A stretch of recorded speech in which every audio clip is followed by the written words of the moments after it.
Nowy LNG z USA ma dotrzeć do Polski w tym roku. Błąd jądrowy mści się na Niemcach wyższym użyciem paliw kopalnych. Kreml robi dobrą minę do złej gry, strasząc znów Europę i licząc na zniesienie sankcji USA. Jest 10 marca 2026 roku, nazywam się Wojciech Jakubik, a to jest codzienny przegląd informacji sektora energetycznego i paliwowego Energy Drink. Zapraszam.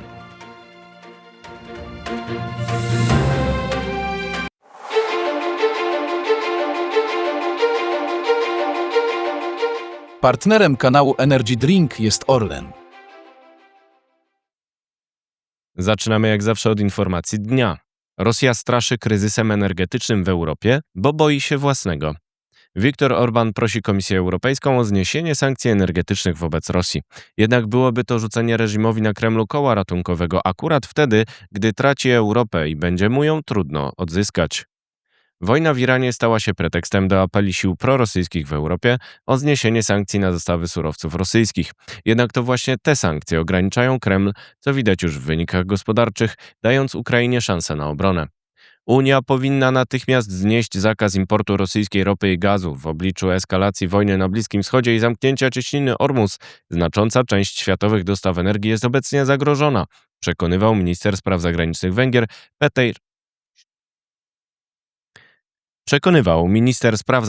Węgier Péter Szijjártó na platformie X. Europa jest szczególnie narażona, ponieważ już zakazała importu rosyjskiej energii.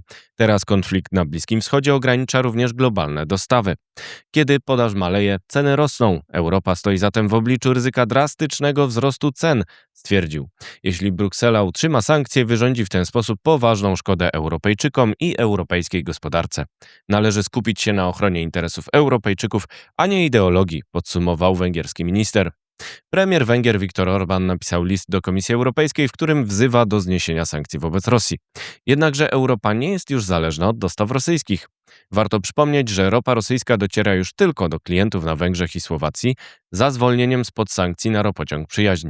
Z kolei przepisy o porzuceniu dostaw gazu z Rosji do końca 2027 roku są prawem europejskim, oprócz którego obowiązuje embargo na LNG rosyjskie od końca 2027 roku. Propozycja Orbána pada niedługo po słowach prezydenta Rosji Władimira Putina o tym, że rozważa zatrzymanie dostaw gazu do Europy. Te informacje podawał Energy Drink. Ta groźba przypomina, że to Rosjanie wywołali kryzys energetyczny w 2022 roku, więc nie są bezpiecznym partnerem walki z kryzysem wywołanym przez wojnę w Iranie. Zniesienie sankcji wobec Rosji to najważniejszy postulat podnoszony przez Rosjan w rozmowach o zawieszeniu broni na Ukrainie. Podczas rozmów prezydentów USA i Rosji w Anchorage pojawił się nawet pomysł, by ściągać te sankcje bez postępów negocjacji z Kijowem. Wojna w Iranie może być nowym pretekstem.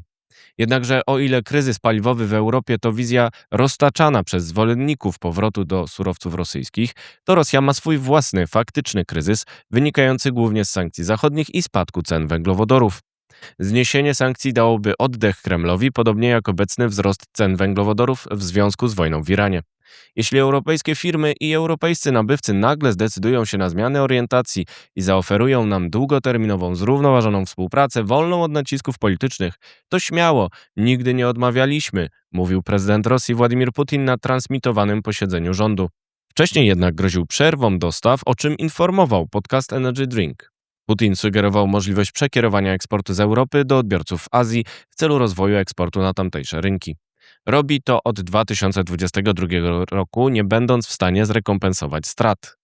Rosjanie chcą wykorzystać wojnę w Iranie do zmniejszenia strat wywołanych inwazją na Ukrainie. Sankcje zachodnie połączone ze spadkiem cen ropy przed atakiem na Iran uderzyły w budżet Rosji. Według kalkulacji Reutersa przychody Rosjan ze sprzedaży gazu i ropy spadły w lutym o prawie połowę do 410 miliardów rubli, czyli 5,35 miliardów dolarów. Te przychody w 2025 roku spadły o 24% rok do roku do 8,48 biliona rubli, czyli poziomu najniższego od 2020 roku.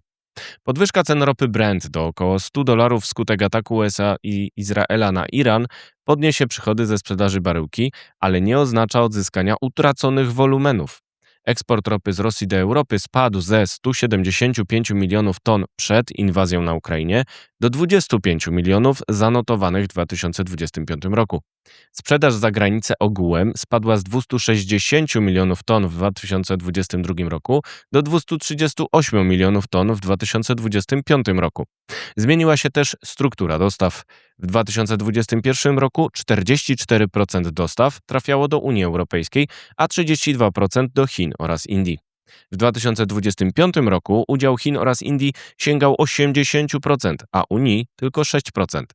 Oznacza to, że w interesie Rosjan jest powrót do dostaw ropy na rynek europejski przez rosnącą zależność od Azji. Nawet w razie zniesienia sankcji na dostawy ropy rosyjskiej pozostaje wpływ ukraińskiego dronopadu, który doprowadził do ograniczenia dostaw morskich z portów na Morzu Czarnym. Do tego dochodzi zatrzymanie dostaw przez ropociąg Przyjaźń na Słowację i Węgry. Donald Trump rozmawiał tymczasem z Władimirem Putinem przez telefon 9 marca o różnych sposobach zakończenia wojny w Iranie. Według 3 źródeł Reutersa może ogłosić 16 marca dalsze luzowanie sankcji naftowych wobec Rosjan. Podwyżka cen ropy i ewentualne zniesienie sankcji wobec Rosji zmniejszyłoby presję na zakończenie wojny na Ukrainie. Rozmowy pokojowe stoją w martwym punkcie, ale Kijów donosi o pewnych postępach. Władze Ukrainy poinformowały w ostatnim czasie o odbiciu 435 km² powierzchni na południu kraju w ramach ofensywy trwającej od ponad miesiąca. Ukraińcy atakują także tankowce Rosji na Morzu Śródziemnym oraz Czarnym. Bardziej długoterminowo wojna w Iranie przypomina, niczym kryzys naftowy z lat 70. XX wieku, że warto inwestować w niezależność od węglowodorów pochodzących z reżimów jak ten w Rosji, ale nie tylko. Cena baryłki Brent spadła poniżej $90 w odpowiedzi na opinię prezydenta USA Donalda Trumpa o tym, że wojna jest już na ukończeniu. Potem znów wzrosła powyżej $90, gdy Trump zapewnił, że walka będzie kontynuowana. Czas na pozostałe wieści na początek z Polski. Donald amerykański. Z całą pewnością inny Donald ma realny wpływ na to, co się dzieje z paliwami na świecie, także tam proszę kierować pytania, a nie do skromnego polskiego Donalda, powiedział premier RP o Donaldzie Trumpie i wojnie w Iranie. W międzyczasie Orlen obniża marżę na benzynie i oleju napędowym. Weto konstruktywne. Według prezydenta RP jego weto spowodowało uzasadnione poprawki w przepisach o zapasach paliw w Polsce i zablokowało liberalizację budowy lądowych farm wiatrowych, a więcej na stronie energydrink.today. Obniżka marży. Średnia marża detaliczna osiągnięta w 2025 roku na litrze oleju napędowego sprzedawanego na stacjach Orlenu wynosiła około 25 groszy ponad próg rentowności. W związku z gwałtownymi wzrostami cen paliw na rynkach światowych niemal całkowicie zrezygnowaliśmy ze stosowania tej marży, redukując ją niemal do zera, poinformował Orlen. Dywersyfikacja. Venture Global LNG zamierza uruchomić 31 października dostawy z terminala Plaquemines w Luizjanie, z którego mają docierać dostawy m.in. do Polski. Aneks do umowy z 2021 roku zakłada dostawy 4 milionów ton LNG z Plaquemines do PGNiG Orlenu przez 20 lat. Teraz wieści z Europy.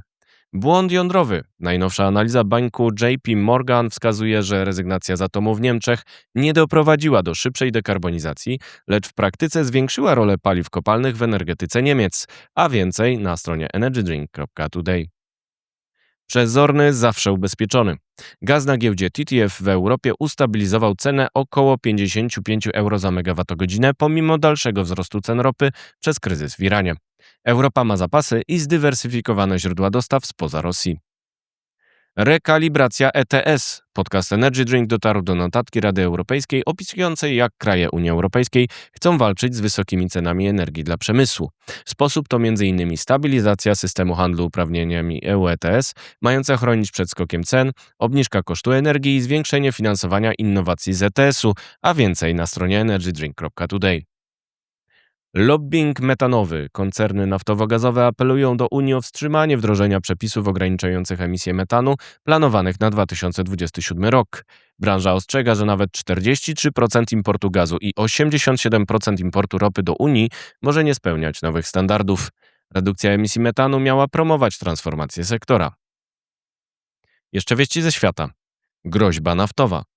Jeśli jesteście w stanie tolerować cenę ropy powyżej $200 za baryłkę, kontynuujcie tę grę, powiedział rzecznik irańskiej Gwardii Strażników Rewolucji. Przez cieśninę Ormus koło Iranu pływają obecnie głównie tankowce floty widmo oraz armatorzy greccy, najmniej wrażliwi na ryzyko. Na wszelki wypadek. Pakistan ma zapasy ropy na mniej niż 30 dni. Jest zależny od importu węglowodorów. Już 2 tankowce kierowane do tego kraju zostały zablokowane w cieśninie Ormus. Szykuje wprowadzenie 4-dniowego dnia pracy i nauki zdalnej na wypadek kryzysu dostaw. Renuklearyzacja. Japonia powinna zdaniem lidera opozycji Yuichiro Tamaki wznowić pracę wszystkich elektrowni jądrowych w celu ograniczenia wpływu wojny w Iranie na ceny energii. Z 33 reaktorów dostępnych po katastrofie w Fukushimie tylko 15 wznowiło dotąd pracę. Roller coaster naftowy. Ropa Brent zeszła do poniżej $90 za baryłkę w odpowiedzi na zapewnienie Trumpa, że wojna jest już w dużej mierze skończona. Trwają dyskusje na temat aktualizacji celów Białego Domu, który stawia obecnie nacisk na blokadę programu jądrowego Iranu i zniszczenie jego floty. Później Trump powiedział, że będziemy kontynuować, wywołując podwyżkę ceny powyżej $90. To wszystko w materiałach przygotowanych dzisiaj, następne oczywiście już jutro, więc zapraszam Państwa serdecznie. Do zobaczenia, do usłyszenia.